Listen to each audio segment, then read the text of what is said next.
Hello, welcome back to ladies planet. ഇന്ന് നമ്മൾ ചെയ്യുന്നത് പപ്പടം കൊണ്ട് ചെയ്തെടുക്കാവുന്ന ഒരു അടിപൊളി ഐറ്റമാണ് കേട്ടോ. വളരെ ഈസി ആയിട്ട് വളരെ പെട്ടെന്ന് ഉണ്ടാക്കിയെടുക്കാൻ പറ്റുന്ന ഒരു ഐറ്റം. നമുക്ക് എങ്ങനെയാണ് ഇത് ഉണ്ടാക്കുന്നതെന്നുള്ളത് നോക്കാം. വീഡിയോയിലേക്ക് പോകുന്നതിൻ്റെ മുൻപായിട്ട് താഴെ കാണുന്ന ലൈക്ക് ബട്ടൺ ഒന്ന് ക്ലിക്ക് ചെയ്യാനും ചാനൽ സബ്സ്ക്രൈബ് ചെയ്യാത്തവർ ഒന്ന് സബ്സ്ക്രൈബ് ചെയ്യാനും മറക്കരുത് കേട്ടോ. അപ്പോൾ നമുക്ക് എങ്ങനെയാണ് ഇത് ഉണ്ടാക്കുന്നതെന്നുള്ളത് നോക്കാം. അപ്പോൾ ഇത് ഉണ്ടാക്കാനായിട്ട് ഞാനിവിടെ 5 പപ്പടമാണ് കേട്ടോ എടുത്തിട്ടുള്ളത്. ആദ്യം നമുക്ക് ഈ പപ്പടം ഒന്ന് കട്ട് ചെയ്തെടുക്കാം. നമ്മുടെ ഇഷ്ടത്തിനനുസരിച്ചിട്ട് ചെറിയ ചെറിയ കഷ്ണങ്ങളാക്കി എടുക്കാം കേട്ടോ.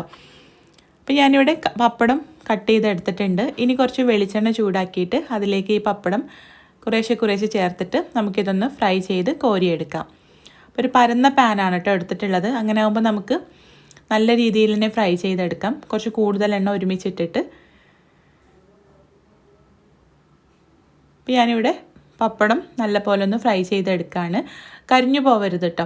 പിന്നെ വെളിച്ചെണ്ണ തന്നെ എടുക്കുകയാണെങ്കിലാണ് നല്ല നാടൻ ടേസ്റ്റിൽ നമുക്ക് കിട്ടുക കേട്ടോ.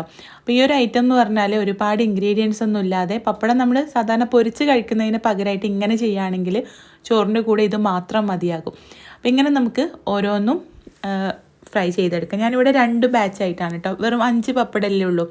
അപ്പോൾ 2 ബാച്ചായിട്ട് ഇത് മുഴുവനായിട്ടൊന്ന് ഫ്രൈ ചെയ്ത് കോരിയിട്ടുണ്ട്. ഇനി ഇതിൽ നിന്നും കുറച്ച് എണ്ണ മാറ്റിയിട്ട് കുറച്ച് വെളിച്ചെണ്ണ എടുക്കുക കേട്ടോ. ഏകദേശം ഒരു 2 ടേബിൾ സ്പൂണോളം വെളിച്ചെണ്ണ എടുത്തിട്ടുണ്ട്, ബാക്കി മാറ്റി വെച്ചിട്ടുണ്ട്. ഇതിലേക്കൊരു 1/4 ടീസ്പൂൺ കടുക് ചേർത്തിട്ടൊന്ന് പൊട്ടിച്ചെടുക്കുക. കടുക് പൊട്ടി വരുന്ന സമയത്ത് 2 തണ്ട് കറിവേപ്പിലയും 2-3 വറ്റൽമുളക് ഒന്ന് പൊട്ടിച്ചിട്ട് അതും ഇട്ട് കൊടുക്കുക. നമ്മളിപ്പോൾ ചെറിയൊരു ക്വാണ്ടിറ്റിയിലാണല്ലോ ഇത് ചെയ്യുന്നത്, അപ്പോൾ അതുകൊണ്ട് തന്നെ 1/4 ടീസ്പൂൺ കടുക് മതി കേട്ടോ. അപ്പോൾ ഇതൊക്കെ ഒന്ന് മൂത്ത് വരുന്ന സമയത്ത് ഇതിലേക്ക് 1/2 കപ്പ് ചുവന്നുള്ളി അരിഞ്ഞത് ചേർത്തിട്ട് നല്ല പോലെ ഒന്ന് മൂപ്പിച്ചെടുക്കാം.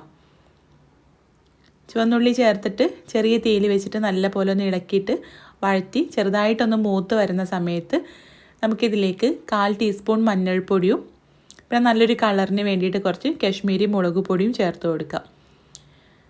കണ്ടോ, ഇപ്പോൾ ചുവന്നുള്ളി നല്ല പോലെ ഒന്ന് മൂത്ത് വന്നിട്ടുണ്ട്. ഈ സമയത്ത് നമുക്ക് മഞ്ഞൾപ്പൊടിയും മുളക് പൊടിയും ചേർക്കാം കേട്ടോ. മുളക് പൊടി നല്ലൊരു കളറിന് വേണ്ടിയിട്ടാണ് കേട്ടോ ചേർക്കുന്നത്, കാണാനൊരു നല്ലൊരു കളറ് കിട്ടും. അപ്പോൾ അതിന് വേണ്ടിയിട്ട് 1 ടീസ്പൂൺ ചേർത്തിട്ടുണ്ട്. കാശ്മീരി മുളക് പൊടിയാണ്. അധികം എരിവില്ലെന്നേ ഉള്ളൂ, പാകത്തിന് എരിവൊക്കെ ഉണ്ടാവും കേട്ടോ കാശ്മീരി മുളക് പൊടിക്കും. പൊടികൾ ചേർത്തിട്ട് നല്ല പോലെ ചെറിയ തീയിൽ വെച്ചിട്ട് ഇളക്കിയെടുക്കുക. പൊടികൾ കരിഞ്ഞു പോകരുത്. ചെറിയ തീയിൽ വെച്ചിട്ട് ഇളക്കിയെടുത്തിട്ട് ഇതൊക്കെ ഒന്ന് മൂത്ത് വരുന്ന സമയത്ത് ഇതിലേക്ക് നമ്മുടെ പപ്പടം ചേർത്ത് കൊടുക്കാം. നമ്മൾ ഏകദേശം ഇതുപോലൊരു ഐറ്റം നമ്മൾ മുമ്പ് ചെയ്തിട്ടുണ്ട്. അത് പപ്പടം വെച്ചിട്ടുള്ള തോരനായിരുന്നു കേട്ടോ. അപ്പോൾ ഇന്ന് നമ്മൾ ഉണ്ടാക്കുന്നത് പപ്പടം കൊണ്ടുള്ള മെഴുക്കുപുരട്ടിയാണ്. അപ്പം നല്ല പോലെ ഒന്ന് മിക്സ് ചെയ്തെടുത്ത് കഴിഞ്ഞാൽ നല്ല ടേസ്റ്റി ആയിട്ടുള്ള പപ്പടം മെഴുക്കുപുരട്ടി റെഡി. എപ്പോഴും നമ്മൾ പപ്പടം പൊരിച്ചിട്ട് അങ്ങോട്ട് കഴിക്കുകയാണല്ലോ ചോറിൻ്റെ കൂടെ ചെയ്യുന്നത്. അപ്പോൾ ഈ ഒരു പപ്പടം മെഴുക്കുപുരട്ടിയോ അല്ലെങ്കിൽ ഇതിന് മുമ്പ് ചെയ്ത പപ്പടം തോരനൊക്കെ ഉണ്ടെങ്കിൽ ചോറിൻ്റെ കൂടെ അത് മാത്രം മതി, വേറെ ഒന്നും വേണ്ടി വരില്ല. അപ്പോൾ നിങ്ങൾ ഒരു തവണ ഒന്ന് ഉണ്ടാക്കി നോക്കട്ടോ. ഇതുവരെ ട്രൈ ചെയ്തിട്ടില്ലെങ്കിൽ തീർച്ചയായിട്ടും ട്രൈ ചെയ്ത് നോക്കുക. പണ്ട് കാലത്തൊക്കെ ഉണ്ടാക്കിയിരുന്നൊരു നാടൻ ഐറ്റമാണ്. അപ്പോൾ നിങ്ങൾ ഉണ്ടാക്കി നോക്കുന്ന സമയത്ത് ഫീഡ്ബാക്ക് അറിയിക്കാനും കൂടുതൽ വീഡിയോസിനായിട്ട് നമ്മുടെ ചാനലൊന്ന് സബ്സ്ക്രൈബ് ചെയ്യാനും മറക്കരുത്. അപ്പോൾ നമുക്ക് അടുത്ത നല്ലൊരു വീഡിയോ ആയിട്ട് കാണാം. താങ്ക്